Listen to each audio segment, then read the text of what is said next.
Cara, eu lembrei de uma pergunta que eu queria ter feito lá atrás. Vamos fazer um abre parênteses aqui. Ok? Então, Vitor, vamos abrir uma nova sessão que a gente, no, no pós, no pós-discussão, eu lembrei de uma coisa aqui. O espírito de jogo premia quem deve premiar, pensando no seguinte: será que às vezes não premia a pior equipe como uma consolação e, ou a equipe mais divertida? E aí a gente tem um problema de interpretação do que é o espírito de jogo. Eu já ouvi isso, De- hein? Deixou a bomba para o final. É, então, isso é engraçado. É bem comum, inclusive, equipes que ficam mais para o final da tabela em uma competição ficarem mais para cima na tabela na premiação de espírito de jogo, por alguns possíveis fatores. Quando usa aqueles 5 fatores de uso e conhecimento das regras, faltas de contato, é muito mais fácil você ser imparcial em um jogo que está 10-2. É muito mais fácil você abrir mão de um possível contato físico ou de uma jogada perigosa, se você sabe que se você tomar o gol, você ainda vai ficar 5 gols na frente e vai ganhar o jogo. Ou é mais fácil você cumprimentar os seus adversários quando está com um placar mais elástico ou quando os dois times já sabem, por exemplo, que não vai influenciar no andamento da competição. Então, é complexo. Eu diria que espírito de jogo nem sempre, de novo, eu, por ser contrário à premiação, é muito fácil para mim falar que o espírito de jogo não premia quem deveria premiar, porque esse tipo de coisa acontece o tempo inteiro. Tá? São Uhum. raras as equipes que ficam em primeiro lugar, ou primeiro, entre os 3 primeiros na classificação final da competição e entre os 3 primeiros na classificação final de espírito de jogo. Tá? Ainda tem Eu uma outra acho que questão. Tem manda. como as pessoas começam a praticar mais e participar de alguns torneios, independente do nível do torneio que ela vai participar, aconteceu um fato muito curioso que fez a minha equipe nos jogos internos da UNB perder o espírito de jogo. O que aconteceu? Era educação física contra a letra japonês.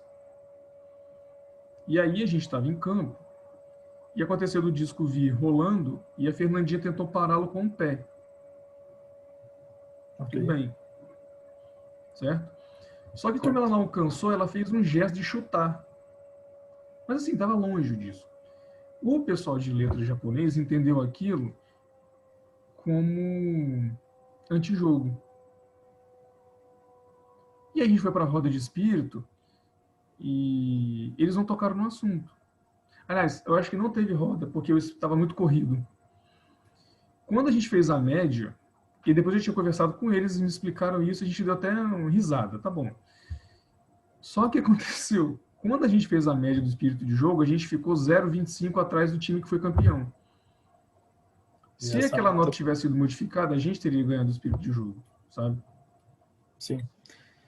Por isso até que a, a sugestão é de sempre ter um momento, por mais curto que seja, para discussão da nota de espírito de jogo, porque o que eu entendo com o meu time é uma coisa e o que você fez enquanto jogador no seu time é outra. Ela tentou parar o disco, chutou e quem estava olhando do outro lado interpretou que como se fosse. Inclusive, isso também deveria ser um aspecto a ser observado na questão da pontuação. Você faz a pontuação com o seu time, você discute entre o time, isso é recomendado pela Federação Internacional.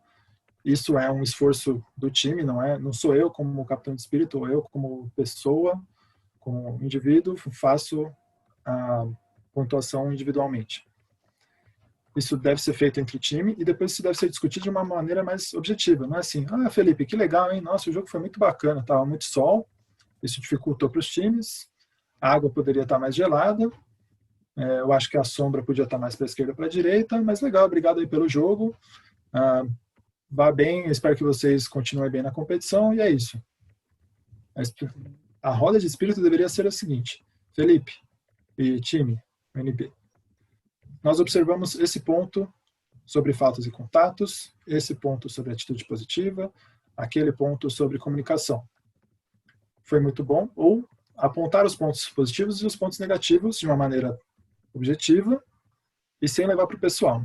Porque assim, se você fala para mim que meu time foi muito mal em falta e contato, eu deveria absorver de uma forma não sem julgamento. Falar, ok, no próximo jogo eu vou observar isso melhor e vou levar adiante, sem ser, mas esses caras aí nem gostam de mim, é lógico que eles vão dar uma nota baixa de falta de espírito, de contato físico. Então, a aula de espírito deveria ser mais objetiva e específica sobre os 5 pontos avaliados na aula de espírito de jogo. Tudo bem, tem o tal do tiers, de ter algum jogo, de alguma coisa de integração entre os times, ok. Mas não pode ser esquecido esse momento de avaliação. Se é um sistema de avaliação e não tem um momento para retorno, para feedback, para explicação da nota, ele perde sentido, ele perde significado. E aí, por conta disso, acaba premiando, pode não premiar quem deveria ser premiado. Já que tem a premiação com a qual eu concordo, sem ter esse momento de feedback, ele fica mais vazio ainda do que já é. Inclusive, roda de espírito, às vezes, parece que é um momento de congraçamento dos amigos, ou de um momento errado de resolver rusgas. Né? Então, você tem que estar ali para discutir coisas que aconteceram no jogo, e às vezes eu já ouvi muita... Como eu fico mais em organização das coisas, né?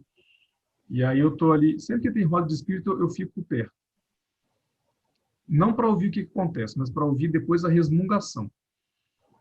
Porque sai sempre assim, o que você não falou? O que você não falou? Devia ter falado. E eu fico, mas por que não falou?